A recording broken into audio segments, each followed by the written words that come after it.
Oh, there we go. There we. Yep, Johnny, say hello. Anything? Hello. Oh, beautiful. Look at, I'm losing my eyesight and my hearing. Hey, Beast, I understand that you have a celebration coming up here in another, I guess, week and a half or so. Yeah. 44 is coming quick. I know it's Young young to buck. you, but man, it's older to me. That's the oldest But you've ever been. that's right. So 23rd of February is my birthday. Yeah, and Sharice puts on this gathering of people, and it's good. I don't see some people, maybe once or twice a year, and I definitely see them usually at this event. So it's a good thing getting together, seeing everybody, and having a good time, getting a couple laughs, talk about some old things and create new memories. So, it's always a good time. Like I said, I get to see people, maybe once or twice a year, some of these guys and or girls, and it's a blast. It's a blast. So I'm looking forward to it. I always like seeing, my people, man. It is what it is. So If there's anybody hopefully you'll that get should to come. have a big bash, it's you, because you, to me, you work nonstop, 7 days a week, Yeah. and a lot of your stuff that you have to do is you have to be out there in the limelight, and the I guess to me it reminds me of the old school '90s when I first got down here for the acting Yeah. world. You Yeah. you got to go to the premieres, you got to go to the parties, Yeah. you got to do all that, and you are out there and you're doing it. So I think this Yeah. one, you somewhere partying up, having fun, pool party, rent it, tons of baddies and some hot bikinis. I'm just saying. Yeah, I mean that's a good day. Yeah, that's definitely a good day for sure. So, yeah, I mean, listen, I don't. This will probably be like a night gathering. As from what Shreese told me as far as that goes. I will say it's going to be at the Motor Enclave, which is like a beautiful event center, community. As far as motorists, we had an event there this last Saturday, Cars and Couture, which we put on for many years, and it knocked the socks off any other year that we've ever had. Oh, that's And it's just great. like I said, it's amazing. So yeah, I'm definitely looking forward to it. But hey, listen, pool party, girls in bikinis, some good foods, good steaks. Hey, I'm rocking and rolling there too. Are you gonna have the cookies though? You're gonna have to have these cookies, I'll right? have to I'll have to On have some Sunday at cookies. I've been least. pretty good at my diet. Man, these cookies that he has, top notch. And you got to carb up once in a while, so the cookies come into play. Cookies, yep, definitely milkshake. Definitely got to have that too as well. Well, let's jump into this. This is a big week. So, what do we have specials going on over there at Titan Medical? Well, obviously Valentine's Day is coming up, right? And when I said earlier, I'm like, listen, yeah, like you think your girl wants, flowers, you think they want candy or chocolates, like no, they want you, they want all of you, right? All the passion, all the love they could possibly get. So, obviously for Valentine's Day, we had libido enhancing, bedroom enhancing therapies on special, and it was buy five get one free. So if you buy five of our Supermans, which are sildenafil, or if you're on HRT with us, you can get that with micronized testosterone too as well in there. That's a good one. Or Iron Man, sildenafil, and Come back. arginine for What does that mean? Because I think the for the viewers they may not know, it's okay. the pill with a little bit of tea. Is that right? Yeah. So what it is we have regular sildenafil for people who are not on hormone replacement therapy, so not on testosterone. And then we make another version that has the sildenafil, the exact same amount. It's 110 milligrams. And we put 10 milligrams of micronized testosterone in that troche. You're going to ask me why? Well, the reason is because with the sildenafil, right, that's going to increase blood flow to the extremities and create the erection. And you'll get an erection probably 4 hours of taking the medication. So you can go multiple times, right? And usually older guys got the younger girls, and the younger girls want to go more times. So they have enough oomph and energy for the first round, and they get up and they go off. Now the girl wants to go again. Now the erection get up, but the endurance and stamina is not going to be there. So with the micronized testosterone, it's micronized, so it doesn't release in an ester. So it's right automatic. So it hits you right away. Okay. And this is going to give you that little Literally. boost. Was that too soon? Sorry. Would you I say? said literally. Hit you. Yeah, literally. Yeah. It's going to give you a little boost. It's like a little hit of nitrous in a car. Pow, you're ready to go. A car does quarter miles in 8 seconds, but you know what? You hit the nitrous, you're gonna be able to go in 7. So, it gives a little bit more stamina, endurance, and for this, the guys love it. It's definitely a performance enhancer too, as well in the bedroom. So, you can step it up right there. We have our sildenafil and arginine, which are Iron Man. Now, sildenafil already creates a massive amount of blood flow by vasodilation to the extremities for the erection. But arginine, it just plays a whole nother level of blood flow as far as, with the erection and massive amounts. That's why we say it's an Iron Man, because literally you're like an Iron Man pushing, right? So that's going to be that. We have our PT141 injectable, which is great because this works off the nervous system instead of the blood flow and vasodilation. And you still get the blood flow and vasodilation from PT141. But the amazing thing is it differs in so many different ways from the other ones because it creates true libido effect. So even with, like I said, with sildenafil or tadalafil, Viagra, the active ingredient, or tadalafil, which is Cialis' active ingredient, you can get the erection. That's not a problem. But do you have the drive? And guys that take this medication will know. Like, all right, like once I, get off, or I don't really feel anything, but I can get an erection, that's no problem. But I'm really not into this. And this gets you into it. And you can also use it with your partner. And it just drives up pleasure and excitement on both ends. So it's truly a relationship enhancing therapy, I would say, especially if both parties use it. It's only going to stimulate things. There's no negative side effects. You're not going to build a tolerance to it. It can definitely improve relationships in this fact alone. Most females out there can't achieve orgasms, right? This is a fact, right? I would say like 30 to 40% is what they said, just because of different things that may have happened to them in the past, something to the genitals that got messed up, some of that effect. So if this lowers that and it actually lets them achieve orgasms, then right then and there, that, happy wife, happy life, that statement's true, right? If you can truly pleasure your partner, that's a great aspect of the relationship because you have the emotional, you have the sexual, you have the physical. So at that point, that's an improvement. There's a lot of people that can't pleasure their partner, or they don't know that they're not pleasuring their partner. And this leads them to go down other paths. And at that point, I think if there's one thing you would know if you're good in the bedroom, if you take care of your wife or your partner, you can get away with a little bit more, I guess, because you're pleasuring them that much, right? They're willing to overlook some of the different things or flaws that you may have. He's great in the bedroom. Personality's not so good, but well, and that goes to the other fact. Like if you have personality, that's one aspect. But if you're good in the bedroom, that's one aspect. You can have the bedroom portion, the personality's not there, or the interest isn't there. And either way, you're putting them in Uber and you're sending them home. So, that's just a different aspect of things. Okay. I got a question for you, just so I'm correct on this. So we talked about a couple of the different types of pills that they can do. And then this last one is an injection, correct? Right. And the name of that is PT141. PT141. Yeah. And that is FDA approved for hyposexual desire disorder. So at that point, it truly does. The studies are there. I mean, it's proven. So I mean, it's pretty good, and it's something where you don't have to take it before sexual activity. So it's something you would take like a maintenance dose every week, and you'd be ready to go whenever you want. So it's pretty cool in that aspect. Now, if you're not into injections, we do make it in oral form, and we add 2 other components to it. So we do tadalafil, which the vasodilator, it's the active ingredient Cialis. We do oxytocin, which is the bonding hormone. And then we do PT141 in that too as well. So 3 different aspects. And sometimes on the injectable, some people can get nausea sometimes, and we'd have them dose it down lower than what they were doing. But with the oral form, they really won't get any nausea. So that's a little bit benefit for them too as well.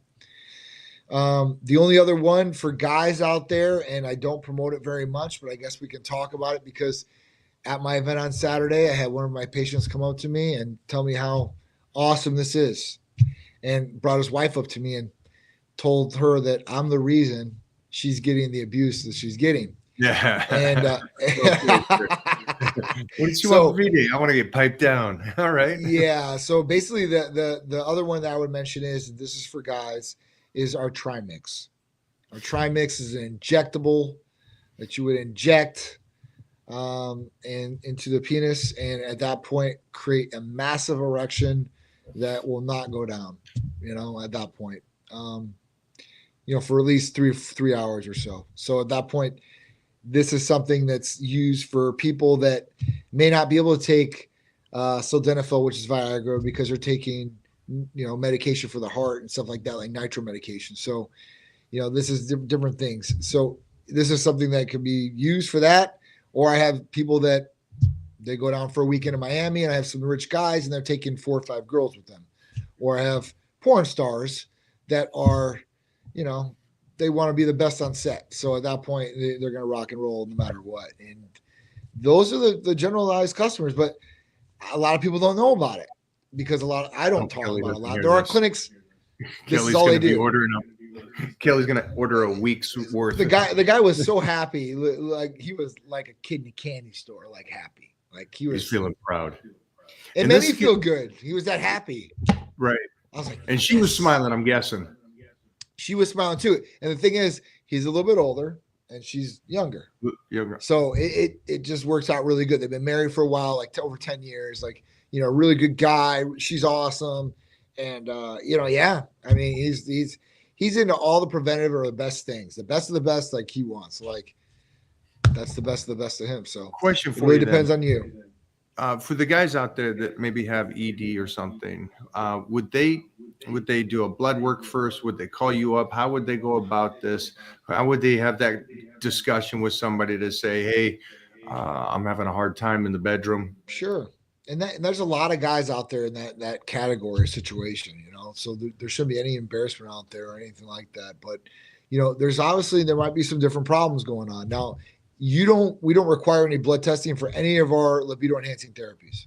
So you can literally fill out through patient paperwork, see the provider, and get some of these different things. Now, listen, if you're younger and you're having erection problems and stuff like that, you don't have any, you're in your 20s per se, or 30s, right? You shouldn't have those issues. You should be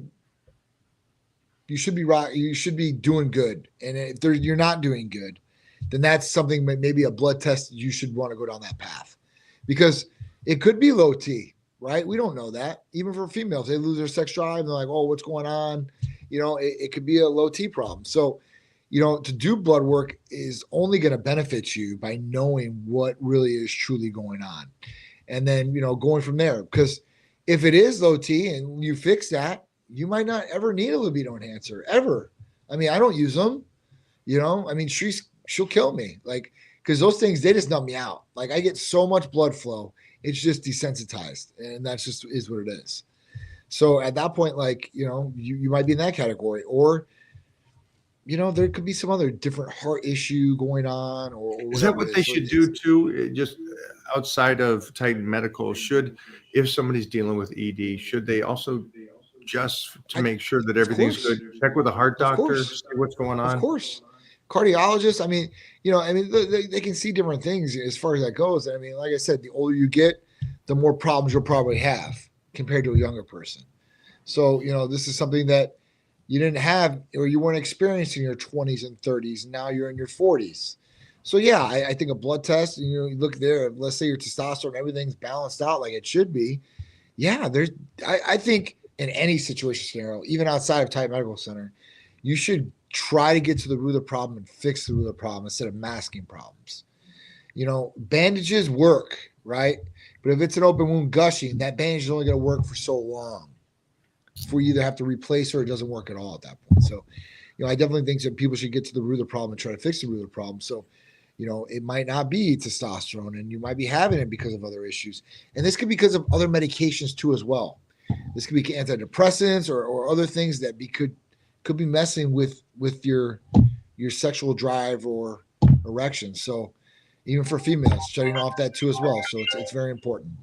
I got a question, jumping from there into skincare, healthcare. Sure. Is copper back in? Do we have that? Or Yes.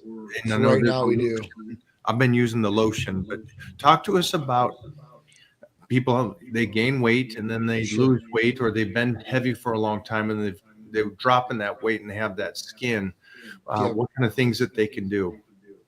So there's a couple different things that you can utilize from Type Medical Center if you're going through rapid weight loss, or you've got some excess skin or some different flawed areas, or you just want to be preventative too, right? There's a lot of different things.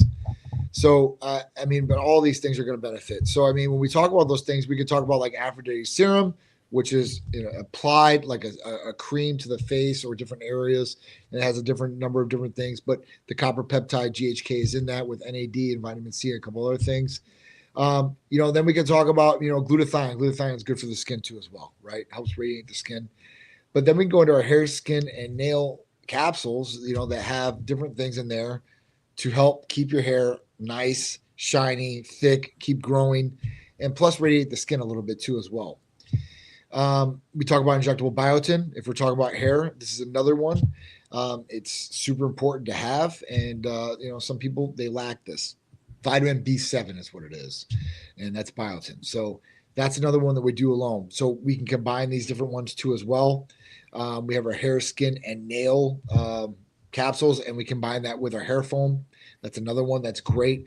Lantrapost is the cousin Latisse, helps thicken the hair. Then you have minoxidil, and you have finasteride in there too, topical, so they're not taking it orally.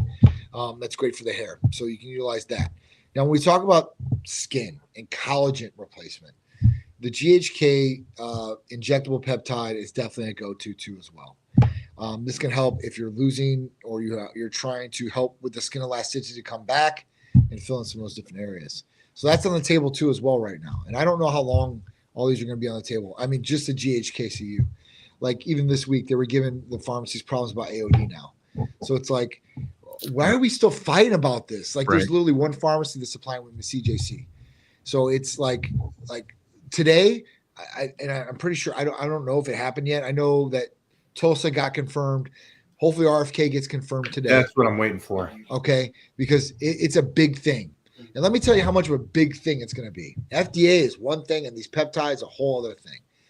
I've talked to a couple of these different pharmacy owners. A couple of them do know RFK, and RFK said, listen, if he gets, then it's going to be on the table and ready to go. But Amazon contacted me, and there are some high up executives in Amazon that are Titan patients. I have no idea. Like, I don't even know, right? It's crazy. Like I got Tesla. I got some people that, I don't know, because I don't talk to everybody, and we don't ask everybody, well, what do you do? Who are you? Like, that's not what we do here. But so they contacted me and they said, listen, we've been using the products, very, very interested in having you as an Amazon partner and would like to discuss them for things online. I said, okay, great. Wow. So I'm like, all right. So I got on a call with them yesterday, talked to the guy, and basically said, listen, I want to set you up on Amazon right now. He's like, do you have any over-the-counter products that you have right now? And I said, well, we're working on some supplements right now, supplement line. Maybe 1 to 3 products that we're going to do there. But I have the merch automatically that I can throw up on there, and I have my book and stuff too as well. He's like, that's great, because listen, I just want to get it established there. And then he said, he's brought up RFK. He's like, listen, we use some of your peptides. We use some of the different products. We have the pharmaceutical side that we're instituting, and then we have the telemedicine side we're instituting, and we possibly might want to look at bringing this in. And I'm like, well, that's awesome. And they're like, and if RFK does approve this, then then we'll have the FDA backing, and this will be a whole other thing. So we'll see how that goes. But that's where I mean, it's out there. So, for them to give problems about these peptides still, it's like, man, this is crazy. I mean, we keep going back and forth. Yeah, I know you say it's crazy, but it's seen as much as, or seeing what's going on in DC and how crazy it is. I'm not surprised that something that can help you makes sense from that side of the world to ban it, because of the fact that they want to make sure that they're getting the financial part of it, instead of everybody out there getting healthy and not needing medication, and the younger and younger. And that's a continuous story. And then talking about, one of the big things I talked about this morning was nutrition nutrition compared to training. I know you don't have to, and I know that I don't like the one or the other, but people's schedule gets pretty crazy. And I think something that you and I agree on is if you can eat healthy and have a good relationship with food, we would prefer the person to eat healthy for 7 days a week and maybe don't get the workouts. And relative to the person that does get 3 to 5 workouts, but has a bad relationship with food. Yeah. You know, we keep going back to that. It's like food isn't like medicine. It is medicine. It is. And Literally if you fuels your body. I mean, in every way, shape, and form. Yeah. It sets you up to win.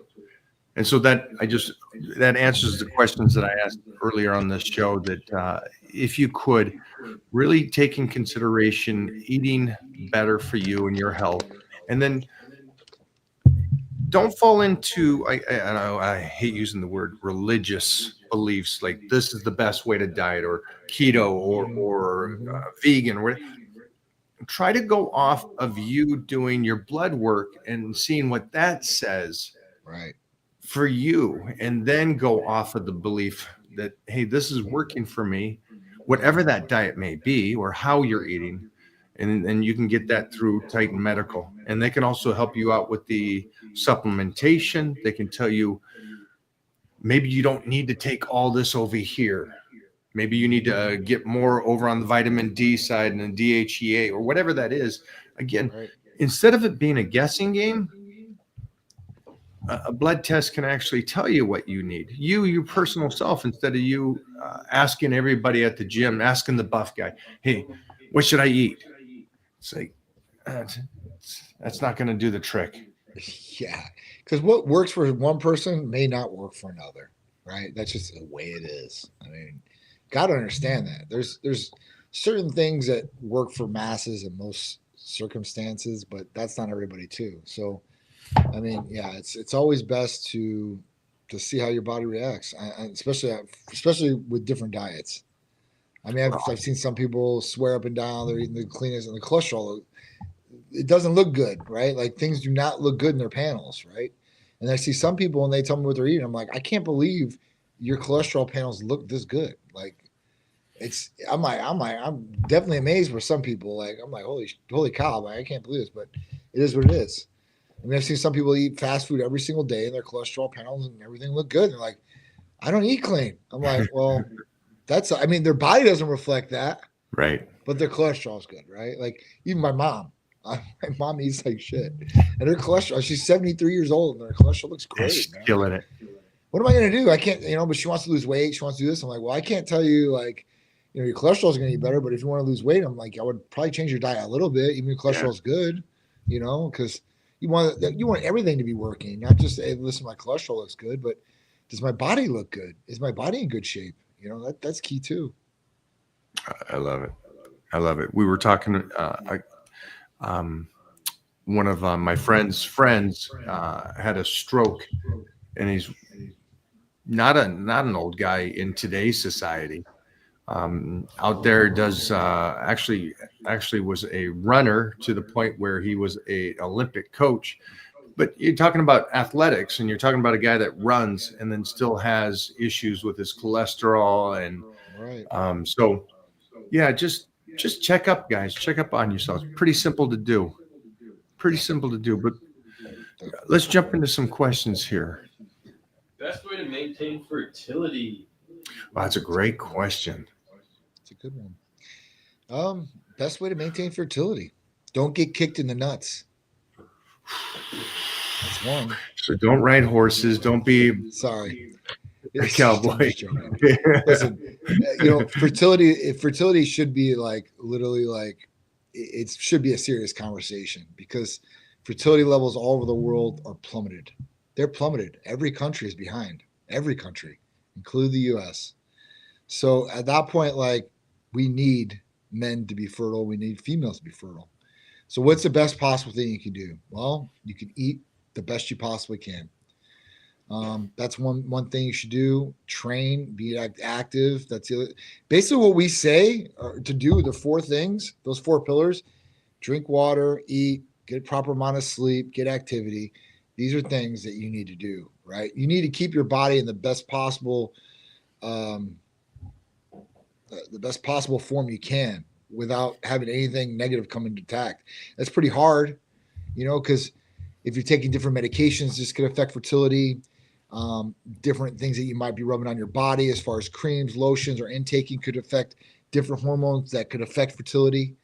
Not messing with any sort of anabolic steroid like testosterone or any sort of SARM unless you absolutely need it and somebody's giving you a protocol. We have gonadal support where your testicles aren't just shutting down completely. These are things that you need to do. The best things I would say is there might be some natural herbs and stuff like that you could probably take to increase sperm if you need to do that. But keeping your natural fertility is just keeping your body in the best possible shape you possibly can. And then not intaking things that could possibly affect your fertility. And like I said, that could be from different things you might be rubbing on your body or intake like deodorant, creams, like there's endocrine disrupting chemicals in some of these things. And those can mess with hormones, which can mess with fertility. Much that hits it's so much. You have odds going against you as far as defending off every little single thing. But I mean, this is one thing I can say, right? Like when I had Peter, I was on. No problem. When I went to go get my sperm for this thing, same thing. So, if you're fertile, you're going to be fertile and you're just going to maintain that. And this is something where, that maybe you should check too. Get a sperm analysis. Make sure you're good there. Have a baseline of things. But if your sperm isn't the best, that's something that you can improve too with some different treatments that we have at Titan or you can get somewhere else. But like, FSH, follicle stimulating hormone, we have that injectable. That's automatically going to, just electrify and increase that signal to the testicles and increase sperm count and increase, testosterone too as well. And clomiphene's another good one. And that's what we use with HRT treatments to be able to keep the guy fertile because a lot of people come to us for fertility. Okay. And one big proponent or one big guy that advocates for that to us is Dave Palumbo.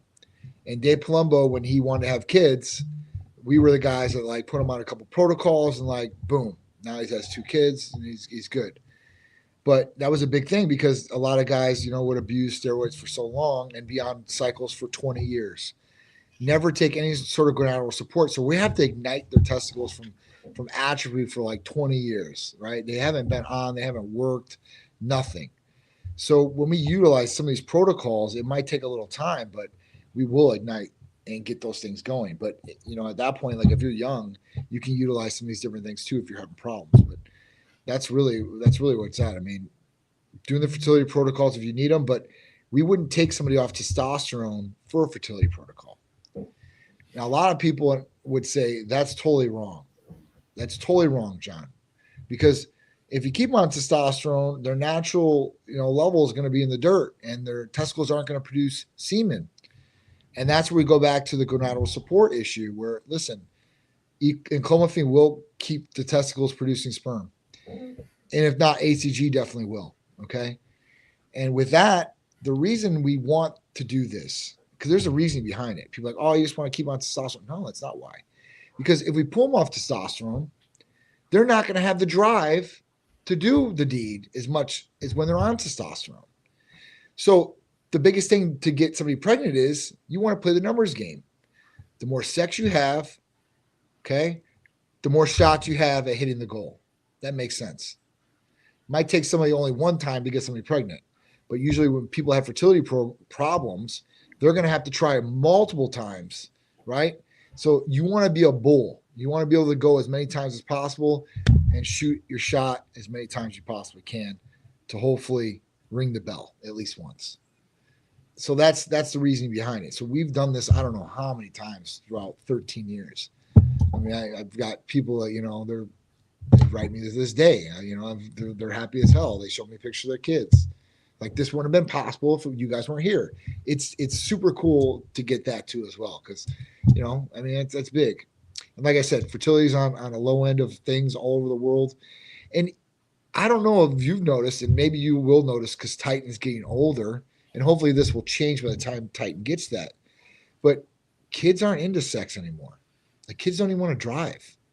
Like Peter doesn't want to drive, right? He's going to have his license here in a couple months. He could care less right now. Now, maybe that'll change when he gets his license. But like, even That's a like different sex, world, like, man. you know, That's like It's we were kids at his age of 15 years old. We were raring to have sex, raring, right? You're getting to go to the movies as much about your interaction. I mean, come on, you're putting yourself in as many of the best positions you possibly can to maybe hit that.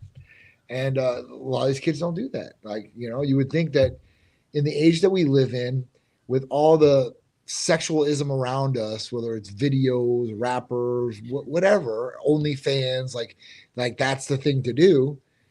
It really isn't the thing to do for some of these kids. It's just for the younger generation. For us older guys, you know, I think that's where it stops. And that stops maybe like 35, 40 is what I'm trying to say. And then I think everything underneath, especially Peter's age, those age groups, I'm telling you, it's crazy. It is crazy. yeah. No idea. I got a little time. I got a little time before that. I need to Yeah. worry about that. And I don't want them fertile. I want them shooting blanks. So I don't care. No, listen, Sharice told Peter, she's like, I don't care. She's like, get him pregnant. I don't care. I'll take care of the kids. I'm like, don't tell him that. I don't want to take care of no kids right. Oh man. What do we got? 51 years old male here, taking testosterone injections every 4 days. Should I incorporate an estrogen blocker into my schedule? So, Robert, this is where we were talking about getting a blood test and seeing where those levels are at. Usually, if you're on testosterone from Type Medical Center, you're most likely going to be on an estrogen blocker. I see some places out there, a lot of places are for the money grab. They're just going to sell you testosterone. Or you have a general practitioner who really doesn't utilize an anastrozole or Remedex, and they just don't feel comfortable prescribing it, or the insurance company won't cover it. So at that point, like, we would usually start you there. And a lot of places just want to say testosterone, that's it, done deal. But what's going to happen is it's going to convert. And you need to see where your conversion's at. Some people are more sensitive to that conversion, convert a lot faster and a lot more. Some people not as much. This is where a blood test will come into play, see exactly where you're at, and be able to dial it in. If you're having a problem with that, we can help you out with the missing components like an estrogen blocker or even gonadal support like enclomiphene or HCG or something of that matter to help you really get all the benefits out of testosterone replacement that you should be getting without any of the negative side effects. There are people and providers out there that say, seeing this guy has a history of gyno. So with that, there's a lot of providers out there or people that say, oh, no, don't take the estrogen blocker. Or they say, don't take the estrogen blocker until you start seeing side effects. Why would we want to wait to get side effects? I'm just asking. Like, the whole point would be, hey, listen, let's do this. Let's not get any side effects or very minimal and keep rolling. If you had gyno or previous history of gyno and you're taking an anabolic without a blocker, you're going to be in trouble. I mean, I'm just telling you like it is. Like, you're either going to make the gyno a hell of a lot worse, or you already have it really bad and it really doesn't matter, but you're going to get water retention, irritability, and all the other negative side effects that come with high estrogen levels. So I would say blood test, get on an estrogen blocker, and go from there. Hey, Robert, I got a question for you. And if you can, just get back to me during this discussion. For you to be on something like testosterone and you're doing shots every 4 days, I'm assuming this is through a doctor, a family doctor, or a clinic. So, and that being said, I'm assuming it is. You're not just picking it up. And then your other statement was that you're prone to gyno. So you've done this before and you've had the issues from this. I'm curious, is there somebody overseeing this, or are you just so? Is this doctor, I mean, the person that you're working with, is this a family doctor or a clinic? Because it seems like it's a little, I don't know what the word would be, loose. Yeah. It's like, hey, here you go, have this, and then we'll figure it out in the next 8 weeks or 10 weeks. It seems like something's missing, like somebody's not watching you. Mike, yeah, this is general practice. This is really general practice. This is general practice. They just give it to you. Board. Go to a VA. I got you. It's general practice. Even in some of these, most of these clinics are like that. General practice. I mean, I had one guy come in this week. Well, I hear the Awesome. VA is not it's Yeah. not the I hear this all the time. Robbie Robinson tells us weekly, this is where Robbie is, and Yeah. the care he gets is just unjustified. Yeah, It should be it's better. bad. It should be better. So I give you props that you're doing it, but I would recommend. Sorry for talking, but I recommend going with somebody like Titan Medical that's actually going to oversee you in a correct way. You're 51. You could do damage to yourself if you're just taking whatever they're prescribing and you're not really keeping up on the blood work and stuff. Just as my thought. My thought is that. John, could you let him know a little bit about what he would get from Titan Medical in terms of like consultations from medical providers that he's not getting right now? Sure. So, I mean, listen, if you're going to the VA and they're prescribing testosterone, big ups, because it's a lot of hoops just to get that.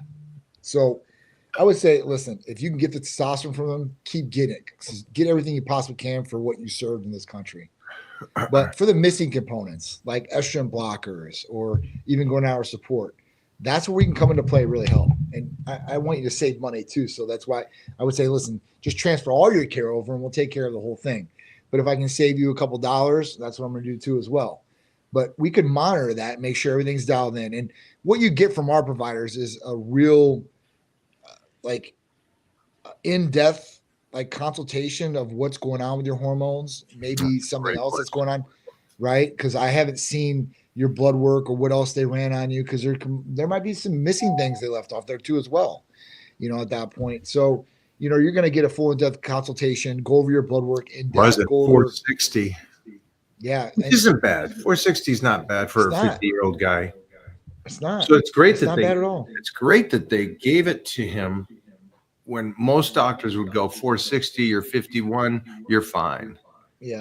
So I give you props to get them to do it. Now, can somebody do that? Can somebody go to the VA or their family doctor, still receive their testosterone from that person, but then also have a team over at Titan Medical checking his blood work, checking to make sure his estrogen is not blowing out there, and still have those conversations? Absolutely. We can do that, and we can prescribe the national salsa if they need the estrogen blocker or those missing components. Then we can help them out there. Like, we're not just, oh, you got to get testosterone from us to get any service. No, hell no.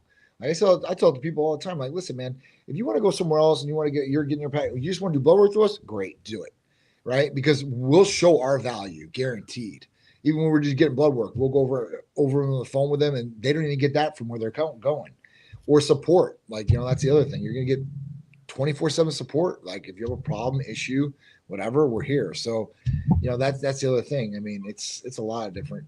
It's a lot different of an experience that you would get from the VA that you would get from Titan Medical Center. Last question for me for Robert is your level was at 460, and now you're doing a shot every 4 days.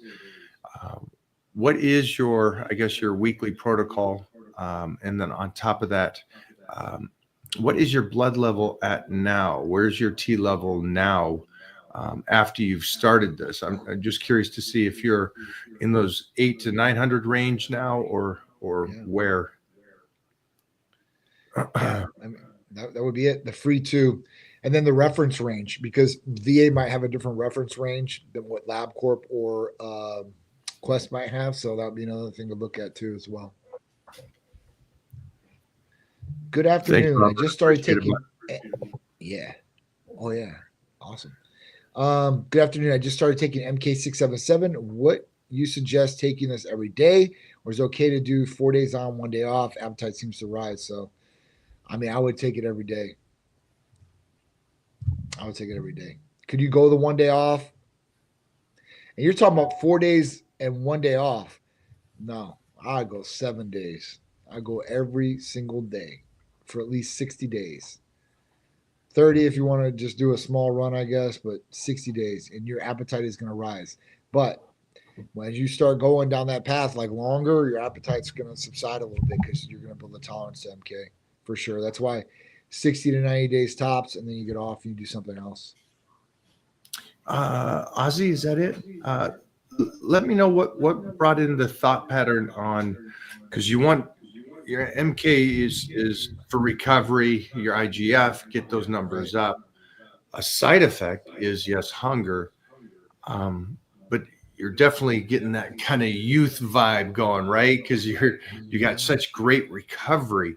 What brought in the thought pattern of doing a 4 on 1 off? I'm just curious on that thought pattern. Like, you don't want that hunger, and you thought that the doing the lows and the highs. Because I've noticed a couple things, and I'm at Gold's Gym Venice, the Mecca, and I noticed these guys that will start TRT or start TRT, and they'll do a couple months on and a couple months off and a couple months on and a couple months off. But that's of TRT, which is a very low healthy dose for a person to start. And I can already see your brain working.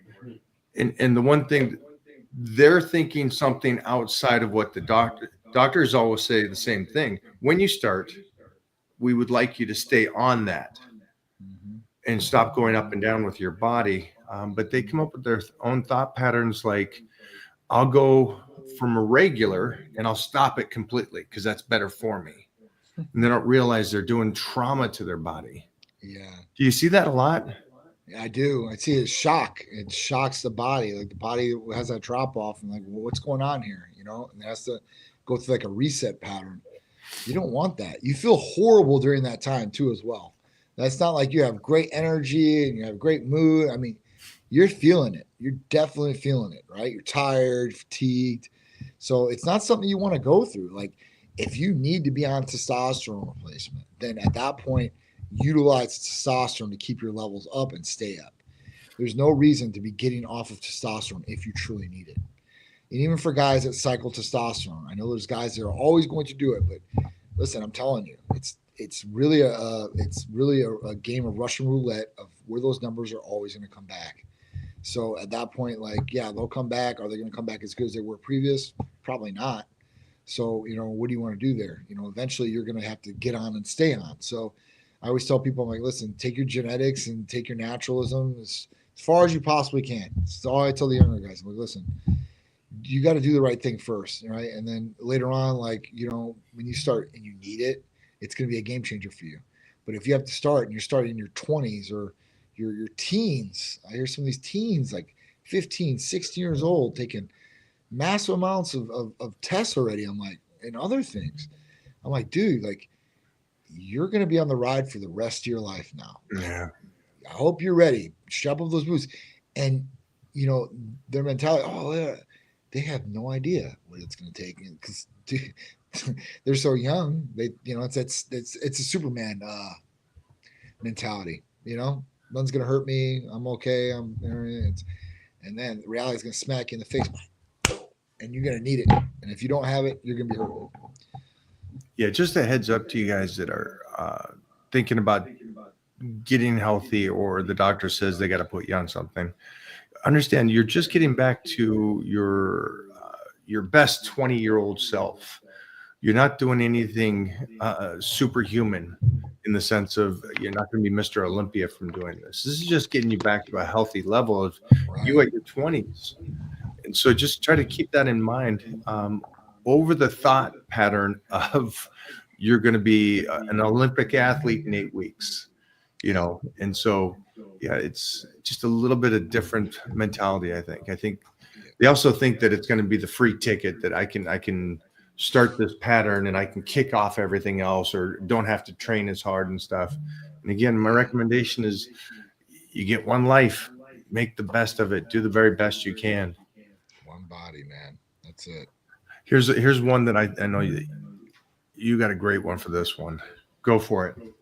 Deadlifts necessary? Right, there we go. Are they necessary? I mean, I guess. I don't think they're necessary, but you know, I mean, I guess that's up to the person that's training. Are they necessary? I mean, I get by without deadlifts, but do I think deadlifts are necessary? I mean, I guess all depends what you're doing.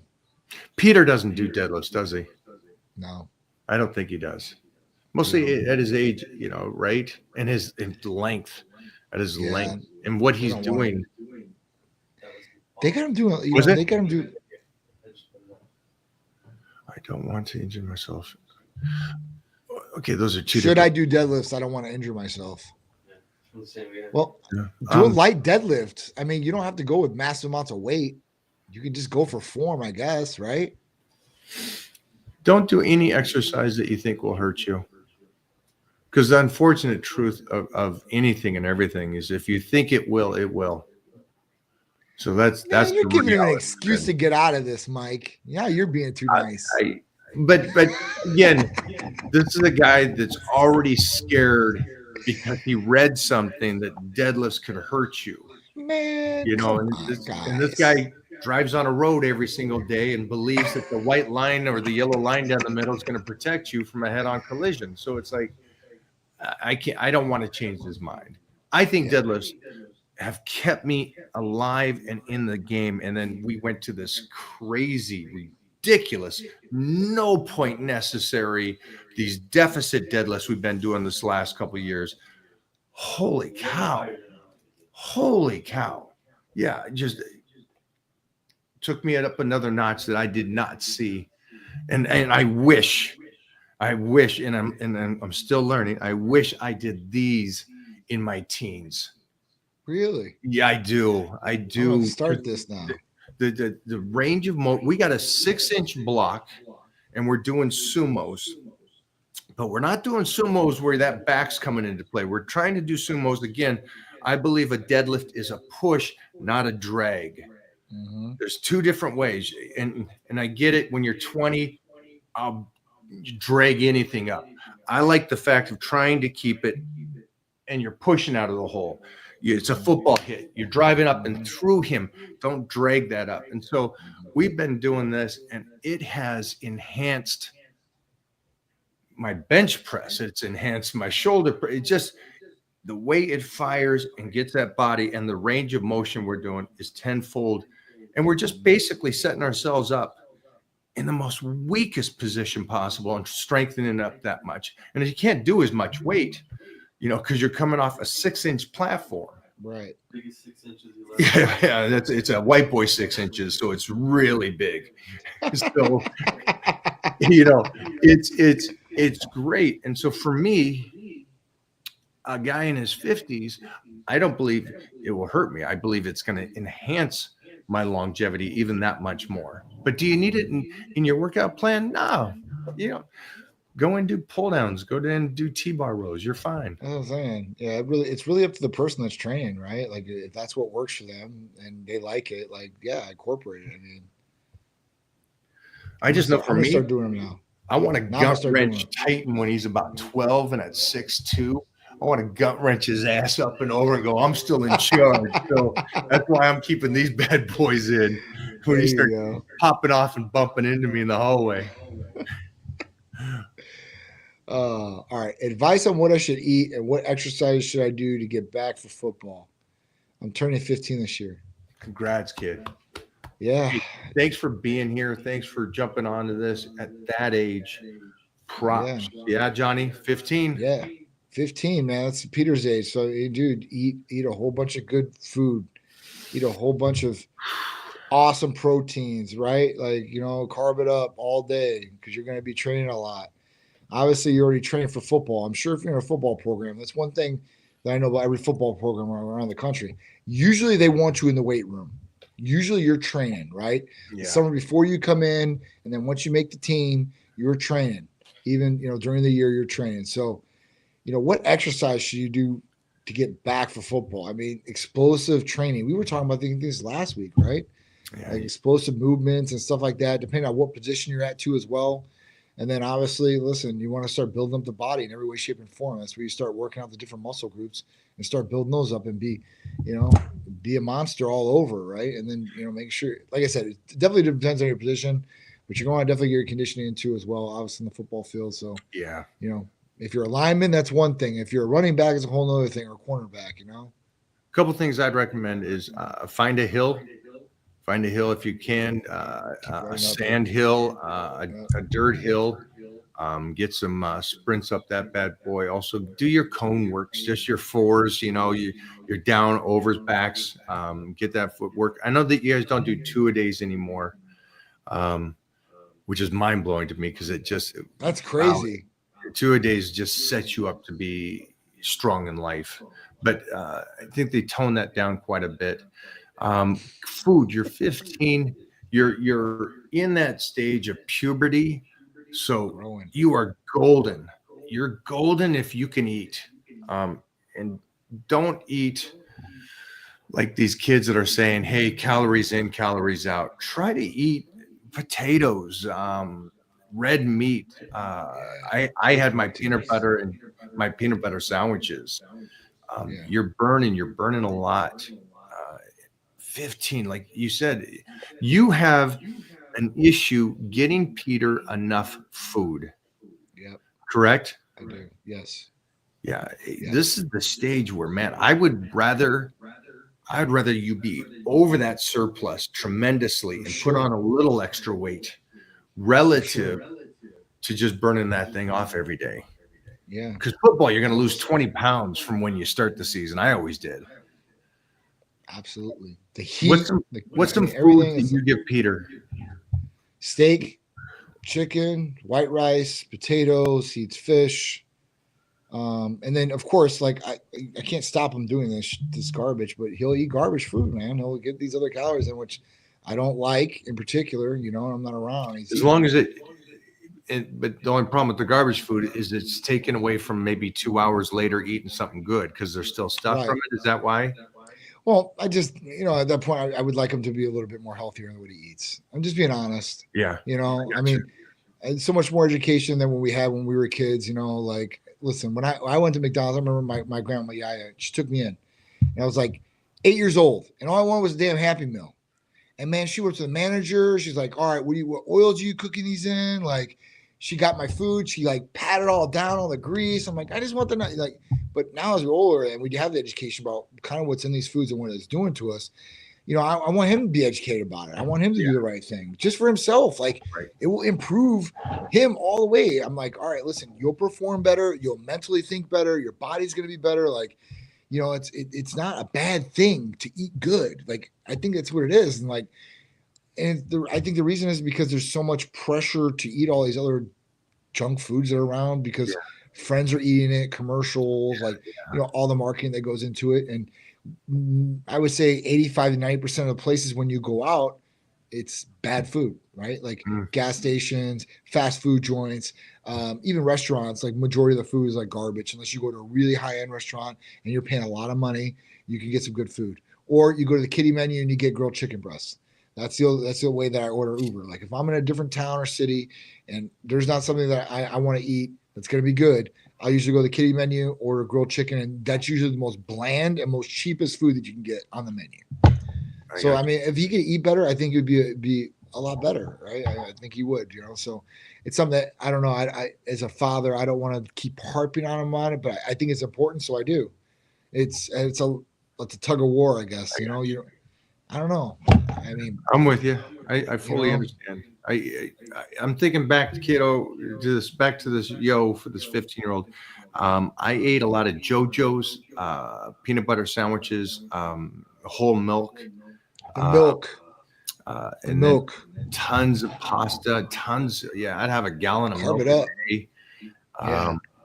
That was my go-to. My proteins were mostly because I lived on a farm. It was a lot of chicken and a lot of eggs, whole eggs. So those I was lucky to do. So let me know how tall you are right now and that growth spurt and how much do you weigh too, so we can try to give you somewhat of an idea on how much to take in. But write it down. Have fun writing it down on your calorie intake. Okay. Yeah. Been dealing with my SI joint. Any thoughts? Hip health. Sorry for so open-ended. Just curious. Appreciate you, Mike. SI joints, BBC and TB 500 what I'd use for joint areas like that. I mean, that's going to give you the best possible. It's going to be the best possible outcome, hopefully, for what you got going on. inflammation taken away. That would be the other one. Maybe some glutathione to take inflammation out of the body too as well. That's what we would do for sure. Those are some of the things. Continue to try to keep that range of motion in there, and then down the road, there's a good chance Johnny's going to be teamed up with somebody that does PRP or stem cell.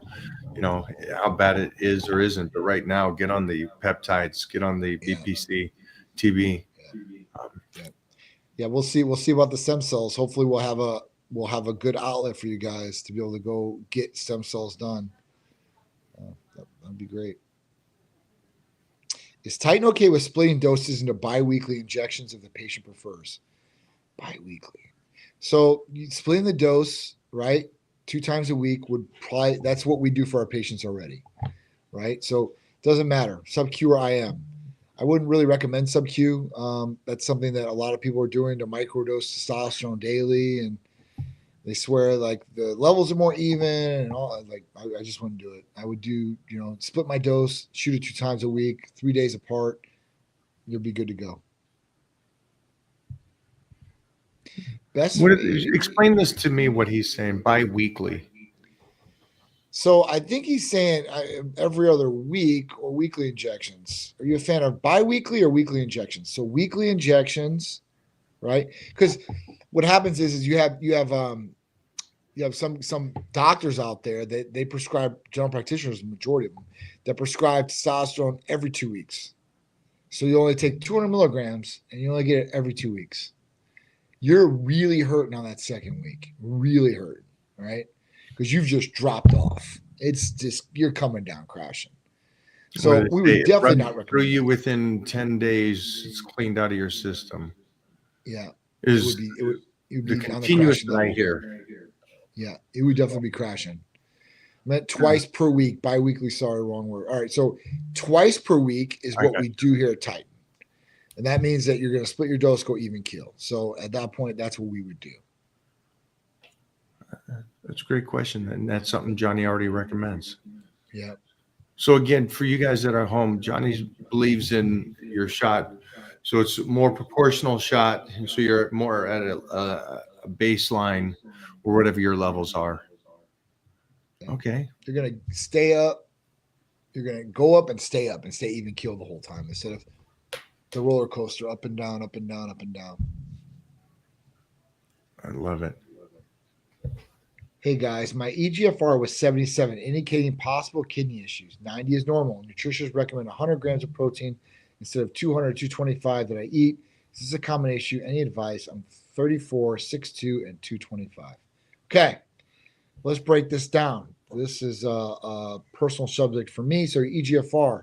So when you look at a blood test and you look at your CMP, a comprehensive metabolic panel, there's a couple of different things in there you want to look at. One is your EGFR. Your EGFR is per se what your kidney function is at, okay? And chronic kidney disease is something that troubles a lot of people out there. And a lot of people are in different stages of chronic kidney disease and they have no idea. They have no idea. Even when they go see their general practitioner, and let's say it's an 80 or 90, let's say it's an 80, they'll never tell you that you're in chronic kidney disease and you're at stage 1 or stage 2. So, and a lot of people are in stage 2 and they don't even know. So with this, when I'm looking at this, we want to incorporate and look at the bun and creatinine levels too as well, right? That plays a part. And this will kind of look at, were you hydrated that day? Did you work out the day before? These are different factors that can skew or maybe lower that result of what it is.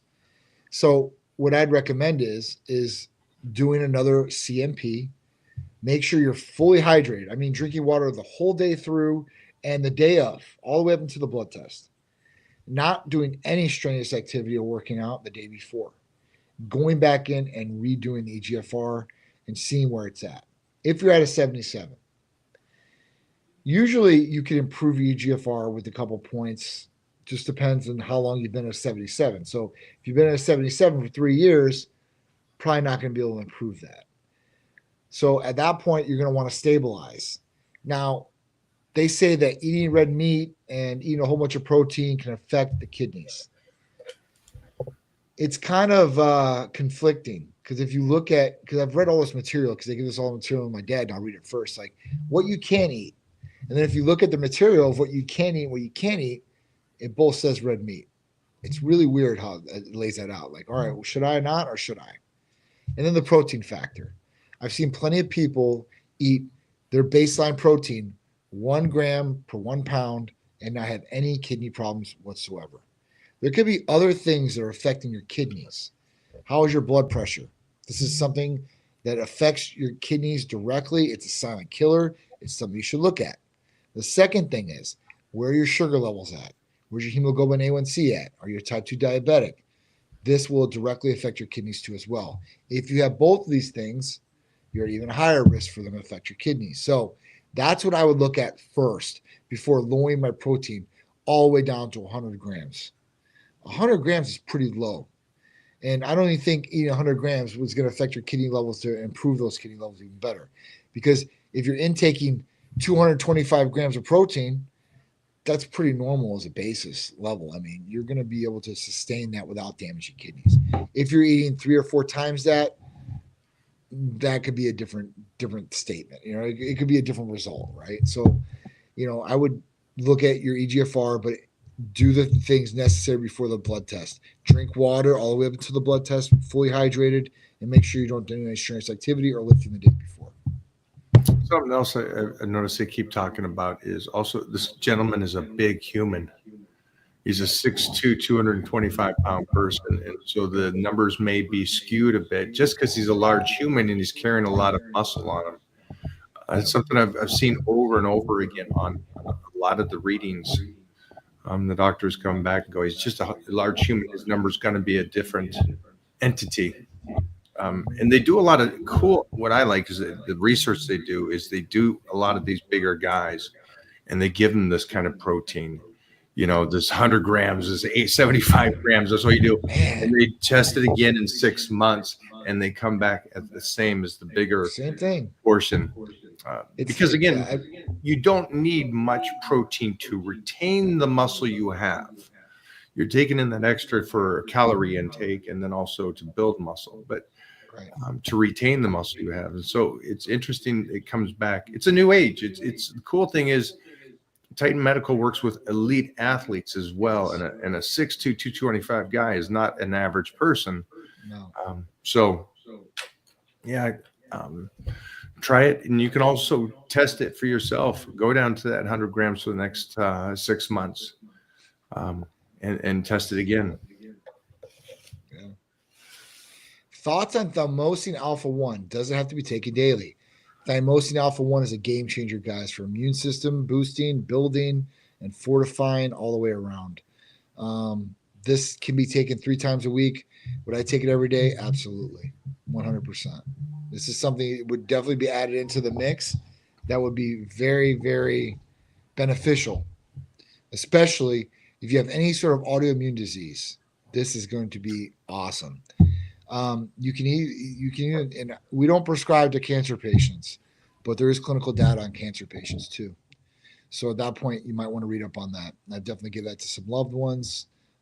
But that's something that I would never spout off because I don't prey on people that have cancer. Like, oh, I need something like this.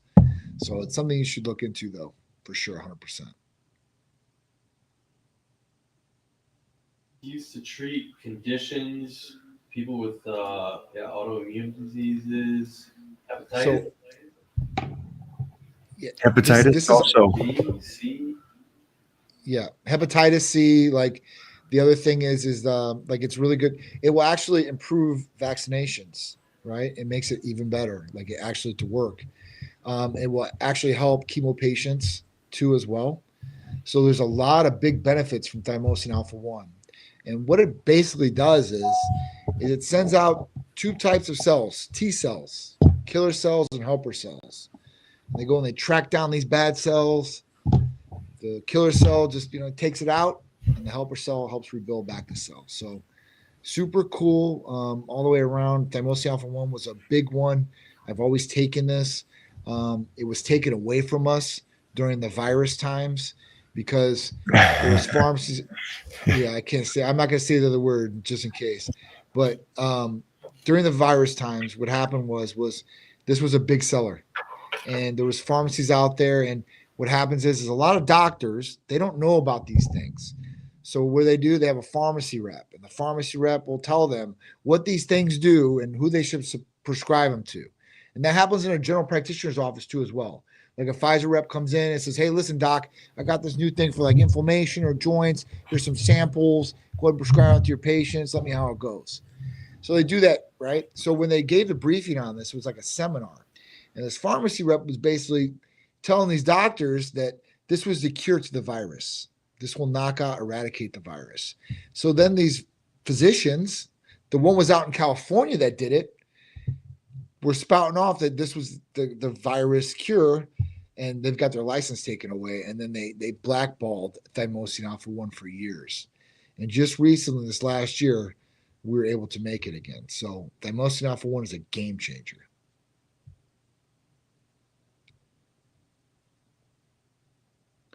Is MK677 worth it? So it really depends on what's worth it. Is it worth raising IGF-1 levels? Is it worth, gaining strength and, hopefully gaining some more calories to build a better body? It's worth it. Is it worth it if you're going to eat like garbage, not train, and do the wrong things? It's not worth it. Don't take it. I'll be the first one to tell you. If you're not doing the right things, don't do it. Well, see, I'm worse than Johnny. It's like if you're not going to do the right things, then shouldn't be on here, shouldn't be talking to us, shouldn't do any of it. Don't do it. But you know what? People might not want to do the right things, and you know what, Mike? There's always that small chance that maybe that we get through to them. So if we can help one person in this conversation, or maybe bring them over that line to they want to change, then hey, listen, that's great. We had an absolute savage with us today. And I noticed, not Bobo, but I noticed that this kid is a black belt in Brazilian Jiu-Jitsu, competes, does very well, 170 pounds, could tie me up into a pretzel. And I noticed the strength he lost from going from MK and just going, hey, I stopped for a couple months and not doing anything. Yeah.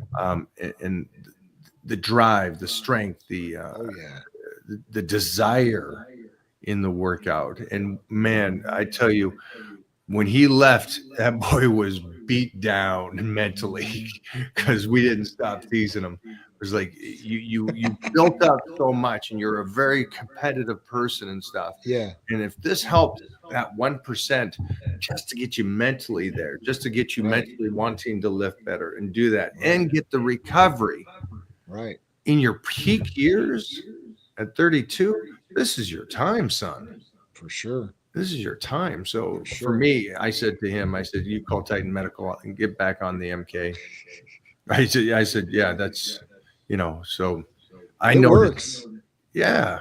It works. It's definitely worth it as far as that goes, man. I mean, I don't know. I've had a lot of guys. I know there was a question on here too. Like, what would you recommend for ectomorphs? This is something I would recommend for ectomorphs. You got a problem, you can't gain weight, take some MK.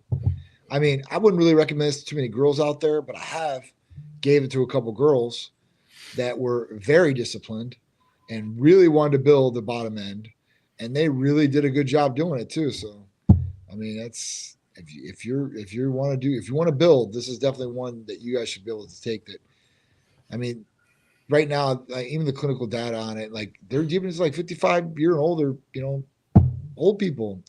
And they're raising IGF-1 levels 123% on these people. It's amazing. There we go.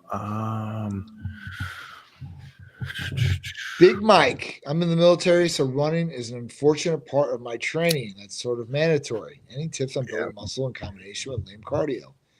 So, I went to military school, so I know how, the conditioning portion of it is, right? You're running a lot. You're running formation a lot.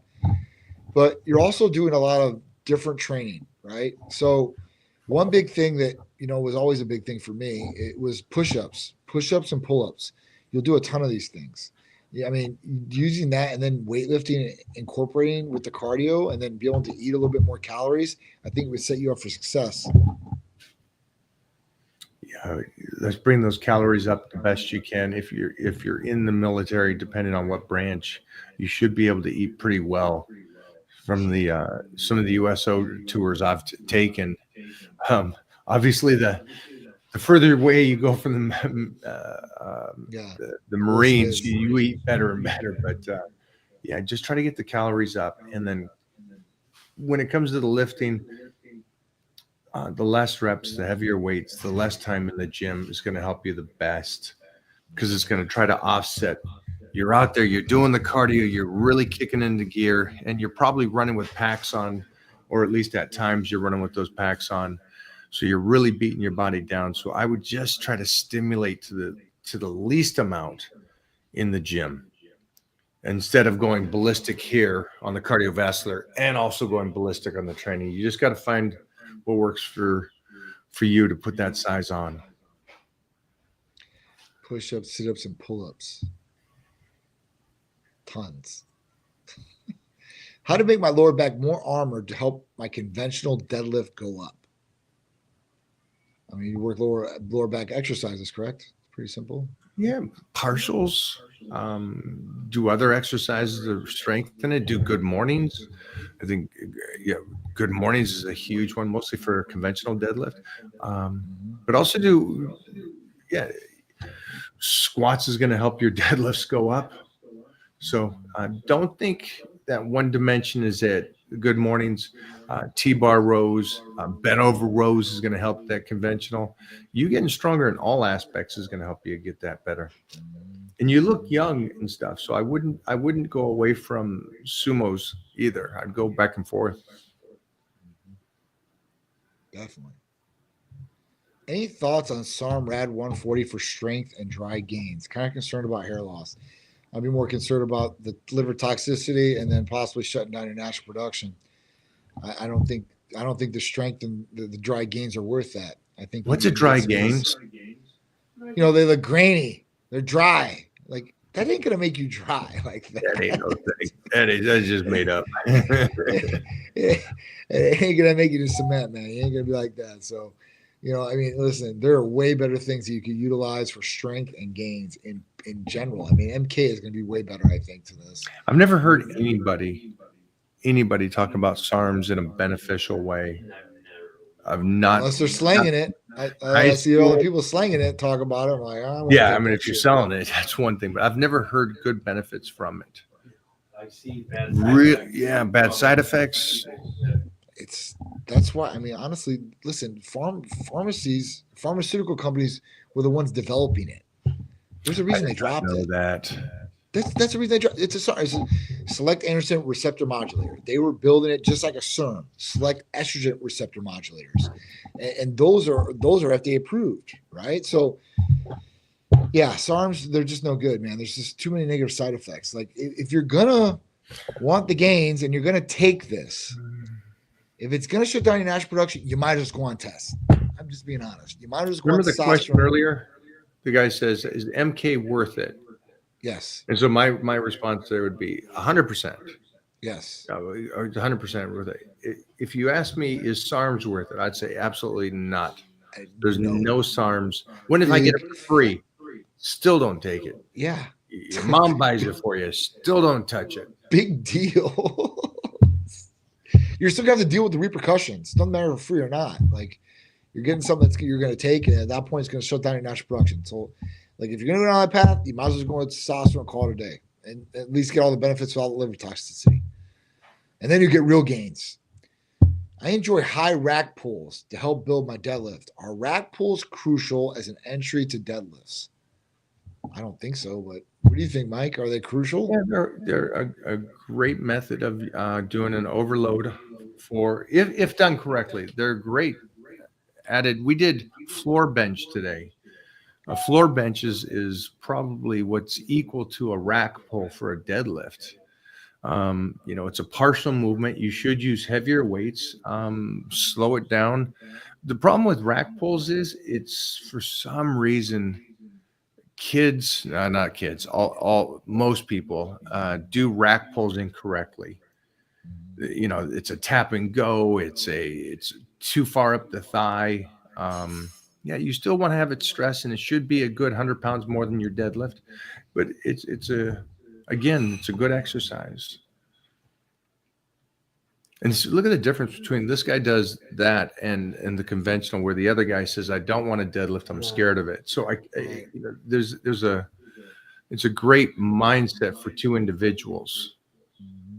I like the second individual's mindset, that he's trying to get stronger. He's trying to bulletproof his body, where the other one says, "I read something. This is not a good exercise. It hurt somebody once." Best way to keep your physique complete and avoid having muscles that lag behind. Be able to train completely, I guess. I mean, that's one thing, right? I mean, you have laggy body parts. I mean, obviously you need to train them a little bit more, or different exercise, or a different program. I can't answer this. Well, it's you're always working on getting your body better. You're always trying to, get better, complete the physique. You got to keep pushing. You don't want muscles to lag behind. At that point, make sure you're on top of it. And if you need to train a certain set of muscle groups, an extra time to get there, then that's what you need to do. I think everybody except for Michael Hearn has one body part that they struggle with getting better, or bigger, or more defined. And that could be calves for some individuals. That could be bicep for some individuals. That could be back for some individuals. That could be chest for some individuals. That could be traps for some individuals. So I think it really depends on the person. But I don't think that I think everybody could get those gains. I think that there might just be a little change or tweak in what they're doing. Okay, I understand it a little better now. When you're training, I guess this is what, if I'm correct on this, when you're training and some body parts start to respond quicker, or everybody has an up and down. Some years your shoulders grow better than your arms, and then your arms grow better than your back. And so when you do that, just keep focusing on the weaker body part. That's the main goals. Your weakest body part should be, and weakest, I don't mean physically, I mean visually and strength wise, all aspects. Just work on that part harder or smarter. I don't want to say harder, smarter, to keep it up with the rest of the body during your growth, and then manage the decline. So on the reverse side. Hey, Mike, 29, 6'3", 248, just in case my calories again to around 4,600. Seeing great gains in this off season. However, I feel severely bloated all the time, but I don't want to give up. Thoughts? That could come with the territory eating that many calories. Yeah, what food you're eating too as well. Yeah, you'll have good days that you feel it, and certain days that you don't. What's a good sign, though, I think, is that when you are trying to put this size on, you're eating some great calories. First off, great job. That's a good size human, and it's a good amount of calories. Yeah. Look for the good days. You split it. It's 50-50. Some days you feel bloated, some days you don't. Stress plays into that. You're retaining a little bit more water one day. But the cool thing is, when you notice less and less bloated days at that calorie intake, you're really setting yourself up to win, to where you'll be at a point where my body now utilizes that 4,600. Now I can jump up again and get that 255, maybe 260 pounds body weight at 5,500 calories. So yeah, it does happen. You're eating a lot. Man, for sure. Don't fall into this. Don't fall into this. My body's not. What do they do? I have bad gut health, and I got. It's always the gut health, and my food is not digest. You're eating 4,600 calories. Life's tough. Just keep going. Don't worry. You get bloated like this. My shoulders are messed up from years of powerlifting and BJJ. I can do dumbbell floor presses without pain. Will do a sufficient job at keeping the chest in shape if I have the dumbbells at 45 degrees.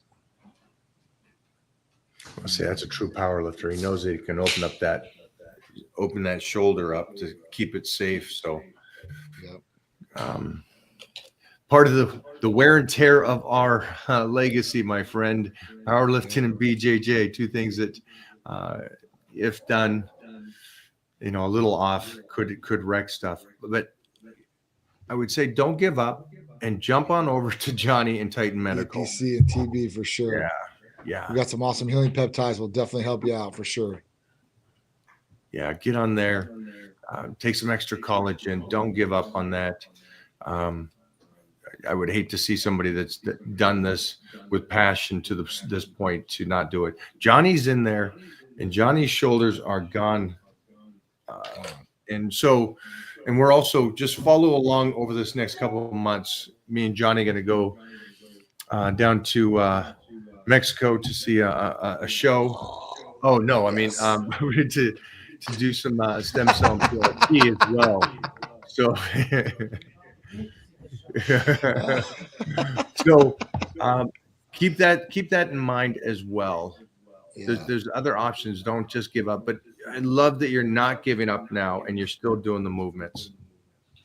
John, is there something you can do for your chest to keep it fired? Because that's what you want, right? You want to still put blood in there and keep movement. So what are some of the ranges that you do? That would be, I would use Hercules Potion, one thing to increase blood flow, and then the other thing I do 45 degrees, for me on chest days, I'm working with dumbbells, doing flat incline, and I'm gonna start doing increasing to decline too as well. I do a couple of exercises like flies and everything afterwards, but I keep my elbows in tight, and I'm going straight up, and I could feel everything in my chest, I guess when I was younger, maybe I didn't live as cautious, right? Because you don't feel like that. So, but I mean, this is the best form I think I've ever had in my life, and it's because I have to do it, because otherwise I'm gonna be feeling pain, and I don't want to feel pain. So when I do it like that, I pretty much don't feel any pain, which is great. And I'm doing 100, 105 pound dumbbells in each hand. So at that point, I'm putting up some decent weight for my size. And I'm happy. I'm not hurting or anything come on the set. I'm not like that. So that's definitely a good thing for me, 1,000,000%. And I'm bone on bone. I have arthritis all throughout my arm. I need a total shoulder replacement in my right shoulder. So at that point, hey, listen, I'm getting through it right now. Hopefully in a couple months, I'll have another solution, and that'll be great. But until then, I'm just, I'm doing what I have to do. I'm getting in there. I'm training when I need to train. And I want to progress, right? I don't even want to just maintain. Right. I want to progress. I'm not there to maintain. People, I just want to get to this point and kind of stay there. Hell no. I'm not waking up. I'm not doing this just to maintain. That's great for you. It ain't great for me. That's not what I'm here to do. Yeah, we can't have that. You have way too many nice clothes. We can't have those things hanging on you. Way too much nice shit. Yeah, there's no way. There's no way. So, I mean, obviously, listen. And in the beginning of Titan, I was a lot bigger. I was 225, 230, right? I'm 205 to 210 right now is where I fluctuate. Yeah, but you're a different 205, 210. Yeah, I mean, you're different. You're right? a superhero 210. It looks. You're walking well. It looks bigger than what it is. So that's that. I'm gracious to that. But no, I'm sorry about your body. Yeah.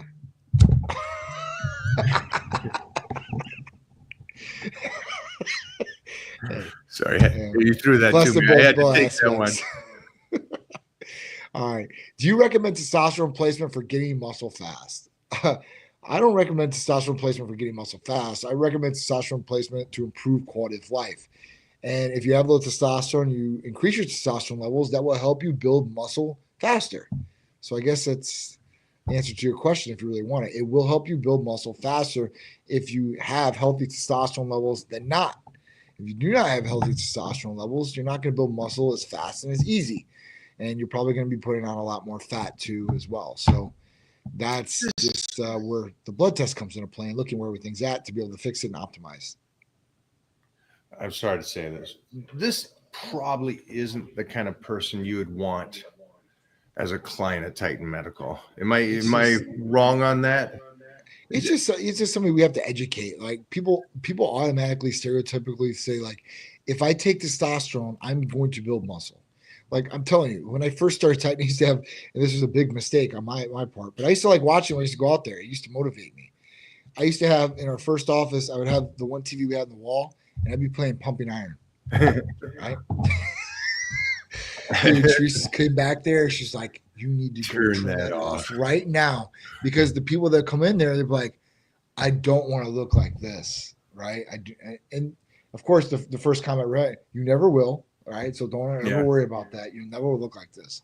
But after that, I like, all right, I have to like turn this off. Like this is something like motivates me, but not other people. So that's a stereotypical thought. I'm gonna take testosterone. I'm gonna get jacked, but that's not what happens. Like there's 1,000,001 people that I know and through groups or that come to us that are taking grams of testosterone and they look like a sack of potatoes, amongst other things that they're taking too as well. Like they're taking so much stuff. Like you should look like Adonis with all the stuff that you're taking. But you're not doing all the other different things that you should be doing. So that's why you look like this. So that's where it's at. So don't automatically think I need to take testosterone to build a whole bunch of muscle. But if you want to build muscle, you need optimal testosterone levels and you need balance.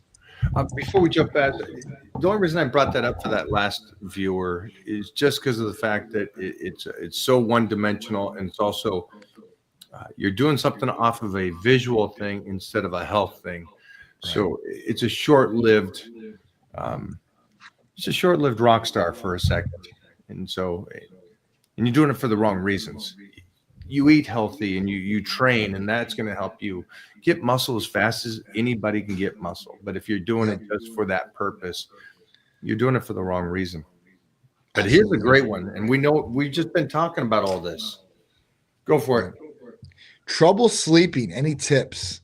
So obviously sleep is a major part of everything that's going on as far as recovery, revitalization, recharging, rebuilding muscle, and the whole nine. It's super, super essential for your health. What do we have for sleeping? So Titan Serenity is one of our main things that we utilize. It's all natural, has L-theanine, magnesium, and taurine. So it's going to help you go to sleep, stay asleep, and hopefully get in that good REM sleep so you get all the benefits for your sleep. Super, super awesome. But, outside of that, turn off electronics at least an hour before bedtime. Don't look at your phone an hour before bedtime. Like put it to the side. Try to turn down the lights. Try to get in the most calming manner that you possibly can and try to sleep the best you possibly can. Try to sleep the whole night through if you can. Go to the bathroom beforehand. Do everything. Did you say MK? MK is another one. Right? I said Titan Serenity, but MK would be another one. Or any of the other GHRHs like CJC or anything else. These are going to be essential for helping you go to bed and getting that deep REM sleep and having their best recovery with IGF-1 levels increasing too as well. A couple of little bullet point here, fast ones. Ready, go. Should I be sore the next day after a workout? Yes. I mean, if you're doing something right. 2 days afterwards, you're going to be sore. I'd be great if you are. You're not always sore. Mostly if you're pretty consistent. There's days you're sore, days you're not. I think the more you get in the routine, the more you're on it, the less you're sore. Yeah. Obviously, when you start that first time or you keep going back and you haven't went and that's the problem. A lot of people, they just go back and they do the hardest exercise they possibly can, do the most they can that one day back, and they're so sore that next week that it just detours them to ever want to go back again. Is hitting biceps twice a week okay for me in my early 40s, or should I do more? I think twice a week's good. I don't know. I don't think about doing any more than twice a week. I think twice a week is good. Do more. Holy cow, you're a psycho, man. Good job. Wow. I got those programs. Do it 5 times a week. Go for it. I would do 2 times tops. Is this where we're going next, Jeff? We did the one that you did right Mile, 46 years old, thinking about TRT. Is it worth it? Worried about side effects. So TRT is definitely worth it if you need it. And having everything monitored is the biggest thing. And having the right components with testosterone to make sure you have minimal to no side effects and getting all the benefits of testosterone. It's totally worth it. They have so much clinical data on why it's worth it and how much it helps your health that it would be a disservice to you if you had low testosterone not to do it. Yeah, you're 46. Go read some research on the benefits, Yeah. on the benefits of having healthy T levels. Yeah. Hey, Mike, 49 years old, looking for the essential supplements for someone wanting to maintain peak performance. Well, testosterone would be one. I would say there's a blood work that Titan Medical does, both for your natural testosterone levels and free. On top of that, also a secondary panel of amino acids, essential amino acids, and it will tell you Yes. what you're lacking and what you're good at. Yep. So I would definitely do those two things. Yep. And Johnny, you agree with that one? Yeah, no, 100%. 100%. I think And definitely looking at the blood work is key. Hello, Mike. I'm in a calorie deficit, lifting weights and gaining weight. Is my fat turning into muscle? Well, how are your clothes fitting? Right? So the scale's going up. How do you look in the mirror? Is things changing or your clothes fitting looser? I think that would be the thing if you're recomping. But if you're going to a calorie deficit, you're lifting weights and you're still gaining weight, then something could be going on. I mean, I don't know how you do that if you're going to a calorie deficit. I also don't know how you turn fat into muscle. So I recommend for that last person to get a trainer. I would talk to a trainer, somebody that knows a little bit about exercise. It could be a surge. It could be just a basic ACE trainer, or just you're something burning like, fat and you're building muscle is what you're going to want to do. Yeah. Not going to change into it. It transforms. Yeah. Jeffrey, give us a burner.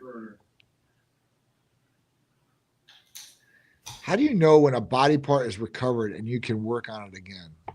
Well, if it's not sore, not injured, I think that's a good preliminary, right? Like you didn't work out the day before.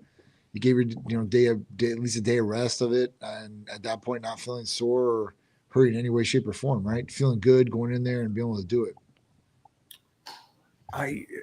This actually is a real good question, because like most pros say, the easiest thing to do is overtrain. It's the easiest thing to do, which kind of sucks because we love training. So the issues are this. It's exactly this. It's like, okay, so your chest is recovered. All right. Have you eaten enough and taken enough time in between to get back and be stronger on the next workout, and also get the rest of the body parts in between then? This is where the intelligent lifter comes into play, because your chest might recover in 3 or 4 days, but you didn't get the rest of the body in. So how do you go back to that? Well, let me do twice a week. Well, so again, it's a great question. This is something that you're going to have to stay in the gym and kind of continue to learn your body. Johnny does a body part a week, right? Right. You're hitting everything once a week. And so technically that's 7 days, Monday. And there's times I do power bodybuilding, which I love, and we're hitting a body part twice a week, but we can pinpoint that I'm getting stronger week to week. So I know I'm not overtraining. So that's actually a very tough question.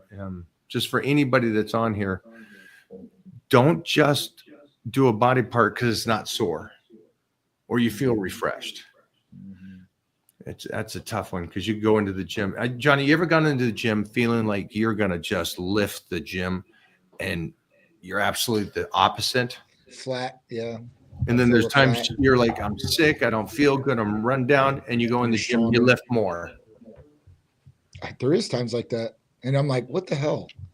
I'm like, what did I do wrong? You got to look back. You're like, what did I do? When days are good, you got to look back at what did you do the day before? What did you do that day?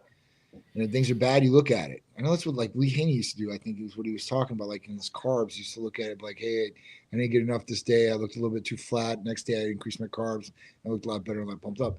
So I mean, it's just like you need to recognize like how you're doing, how you're feeling, how you're looking, I guess. And at that point, readjust, readapt, tweak it back in, and then go forward. There's definitely days that have been like that for me.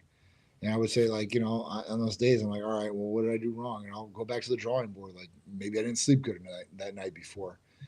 Maybe I didn't eat enough. Maybe I didn't give myself enough days to recover. I mean, there's a lot of different things and variables that go into it. So, yeah, it's definitely, you need to look at it. I mean, with the overtraining thing, do I think that pros or some people could overtrain? But do I think that some of these people overtrain and say they're overtraining? I don't know. I don't know if they truly overtrain. Yeah. That's the other thing. Unless you're watching their workouts and like, all right, or you're doing this because, overtraining, you can get injured too as well if you're truly overtraining, right? So there's a lot of different things that go into that play, and like if you truly are, I've seen pros like where they've talked about. I think I was watching one of your interviews. You were interviewing Jay Cutler, and he was talking about like how his training schedule are, and he trains every day no matter what. Like he does 7 days, and that's what he does now. But do I think you need a day or two of rest? Absolutely. I think that a day or two of rest, especially if you need it. If you need the day or maybe 2 days, you need. I don't know. But I think the rest is there. And I definitely think that you should judge it by, if you're coming back in stronger and how you're doing, how you're looking.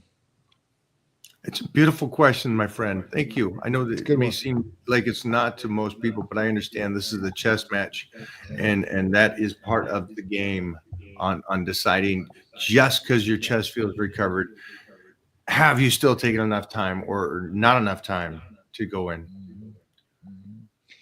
Mike, does warming up more equal better joints? How much warm up is overkill? So I think we talked about this, I think last time too, as well. Warming up is great for the joints. That's what you want to do. You want to warm up those areas. And I think Mike said he warms up most of the time anyway until he gets to his lift.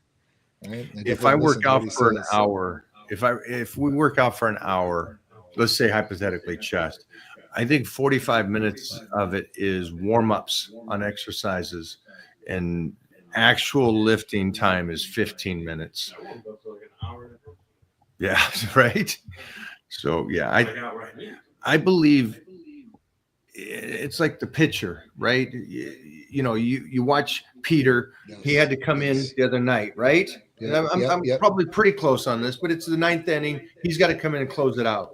Yep. He's over there for a freaking hour and a half, just getting it, just loosening it up, just getting that thing in. Then he gets in there, throws his 9 to 12 pitches or whatever that is. Right. Done. Game over. Right. Yep. That's my training. That's a perfect example. That's exactly how it is too. Because it's the 9 innings throwing it, 16, 20 times. Yeah. Now we're destructive. Now it's like this kid's going to need the next 3 games off. Right. And it goes back to the previous question again. Some days you're going to have to do it, and some days you just be smart, come in, hit it, and get out. And like Jeff said, he warmed up for an hour and a half this morning and then smashed the workout within 20, 25 minutes. So great questions. You guys finished strong today. Yeah, these are awesome. And health. And then anybody in here, just so you guys understand that my post yesterday reflects a lot of these questions. The joints and ligaments are the most important part, and that comes from being smart, but also the BPC and the TB500 are the 2 peptides since I've been with Titan Medical that I've started day 1, and I have never gone off those 2 peptides since day 1 on being on Titan Medical. Yeah. That's daily regimen for me too.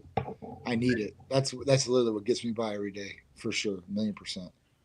And then you're gonna go, well, I thought you don't have joints and issues and stuff, and it's like I don't want them either. So, right. I'll stay ahead of that. Yeah. So don't wait till the shoulder's gone. Don't wait till these things are injured. Don't wait till your body's wrecked. No. Do the blood work. I still think you should do the secondary blood work on the essential aminos at least one time to see your drink. Like I said, this is filled with EAAs, BCAAs, and glutamine first thing in the morning. That's additional to the Hercules potion and the EAA. So I would rather have enough than come up short. Absolutely. That's what you do want an abundance of. I mean, you want to, that's only working for your body to help enhance. Jump back real quick on. You got V-Day in another day, so make sure to give Titan Medical a call. My recommendation is the PT 141 this time out for you guys. Try that out. 141. That's Yeah, a good one. make her That's a good happy, one. make her scream. That's what I'm saying. Right? Yeah, I mean, listen, Wow. you could have the worst date ever and go home and hit it and just be happy, smiling, cooking some food later. So that's what we want for you. That is a shot, but then there's also they have tablets. So we have trochees. It's buy 5, get the 6th one free too as well. So you actually get some benefit there too. So Sam, if you're watching, you just so I know you're 32, but you need to serve it up this week. And Bobo, you got your 5 girlfriends, so I get the PT 141. Yeah. Johnny, thanks for hanging, brother. I appreciate it, guys. Thank you so much for having me. I appreciate it, bro. I'll talk to you later. I'll talk to you later.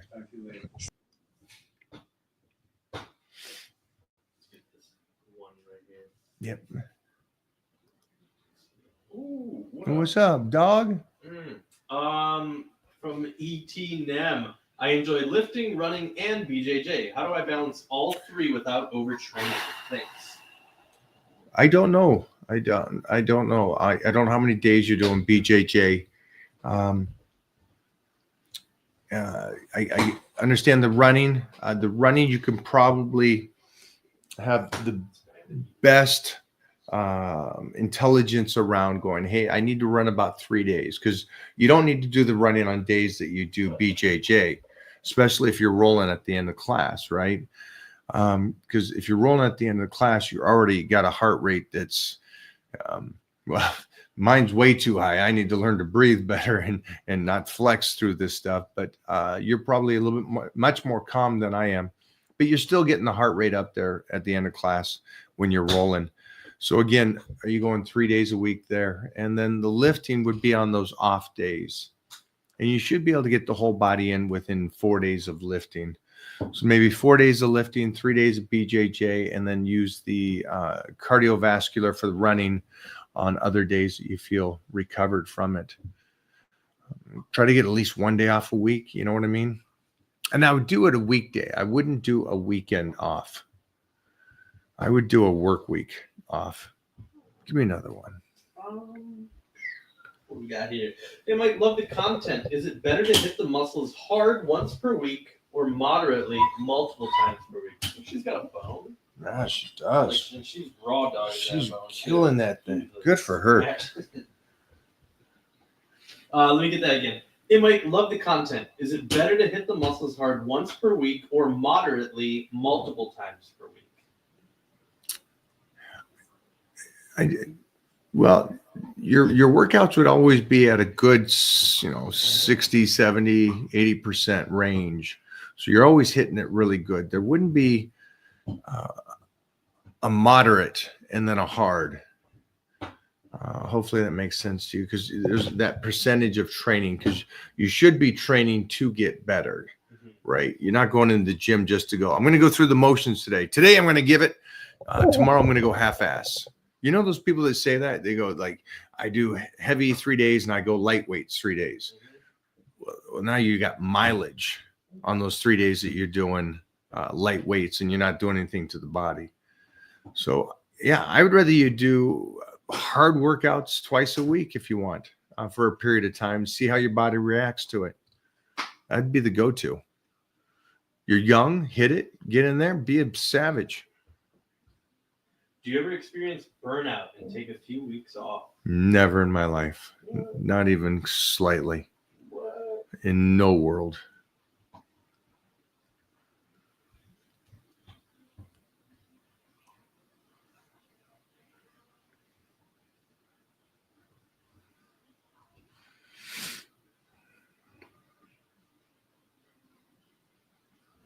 If I work manual labor, should I go straight into workout or warm up? Does he mean like from? Wow.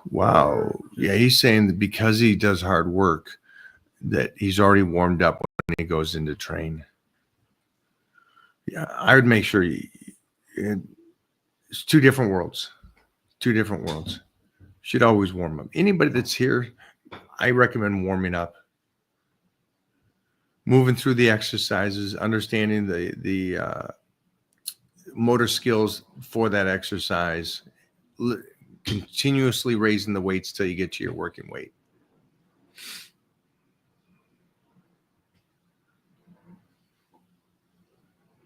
What do we got here? I have 17. I start a few weeks, years. Do you have any advice? Maybe he means I'm turning 17 in a few weeks. I would say that so. Do you have any advice? Eat. Make sure that nutrition plan is on point and absolutely crush. Utilize 17, my friend. Utilize the age 17 and how well your body is working with you.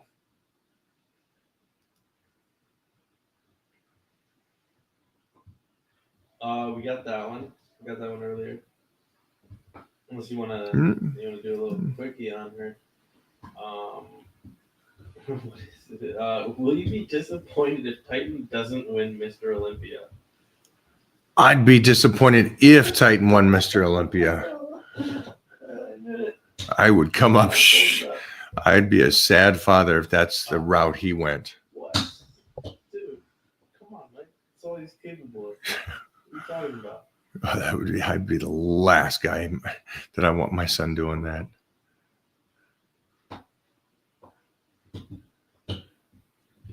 Uh, 5'11" was 320. Now I'm down to 270. Eating about 1,500 calories, arms, core, legs, high protein. Anything else you recommend to get that next big chunk of weight off?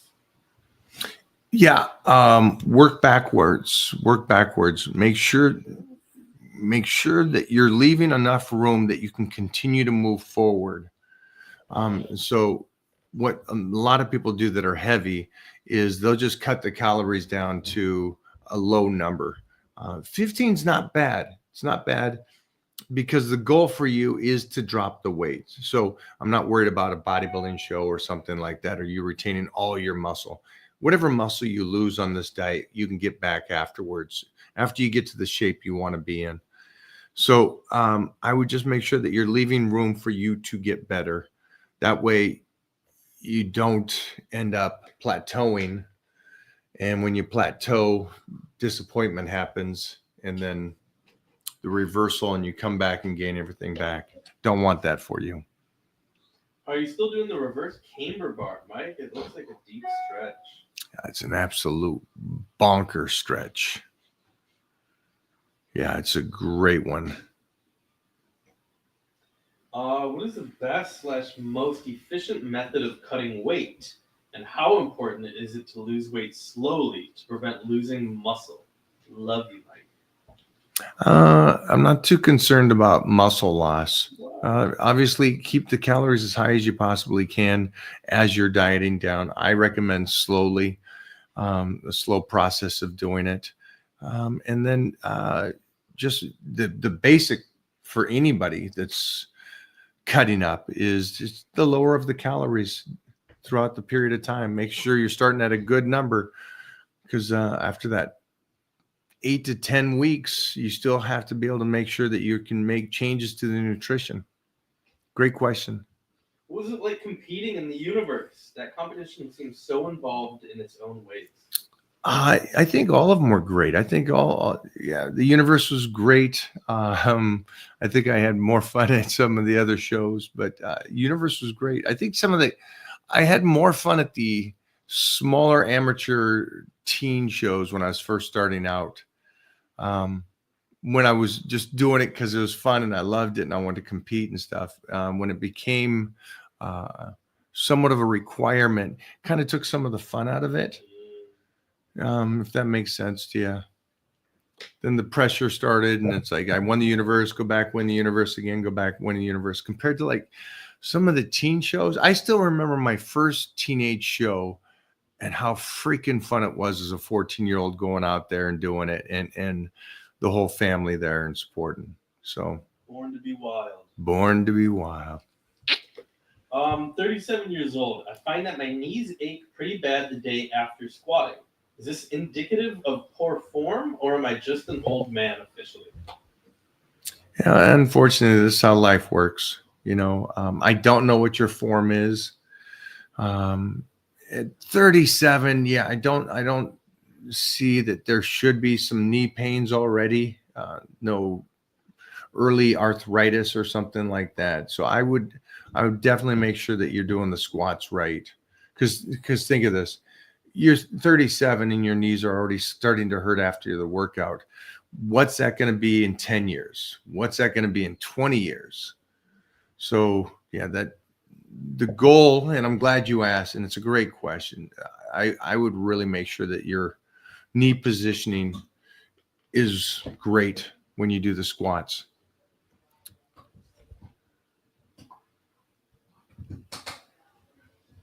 Hey, Mike, thanks for the content. Is there a workout app or program you'd recommend or have for us? Thank you. Yeah, I think everybody on here would benefit from power bodybuilding. I think first off, you wouldn't overtrain. For the first time in your life, you would be training at a level to where you're understanding percentages. On top of that, you're going to be the first time that you're gaining strength in a rapid speed that you're like, oh my gosh, I didn't realize you can get stronger over 12 weeks tremendously, in a healthy way, in a good way, in a smart way. And I think that's one of the biggest things. And then also on top of it, it's going to show you the proper forms so you're not hurting yourselves. And then it'll also give you that appetite to where you're like, wait a minute, I can eat and I'm burning it off and I'm getting this muscle and I'm getting this strength. And so I would say for anybody and everybody, power bodybuilding should be the go-to right now for the next 12 weeks. Great question. How often should I train flexibility, and should I do it only after lifting? Well, the one thing is, yeah, stretching should be after you're warm, after there's a blood flow. For me, I don't have that kind of time in the day to where I would be stretching out for a half an hour or hour after the workout. So that's why I really try to stretch during the warm-ups in the range of motion that I'm working that day and keep that range of motion. So when you watch us squat and everything, you'll see us moving through it in a great way. There's no way there's In-N-Out Burger right there. No, there's not In-N-Out Burger, but there's some snacking going on. There's some snacking going on. You wish. Wow. I'm out of here, guys. I'll see you guys tomorrow. Have a good night.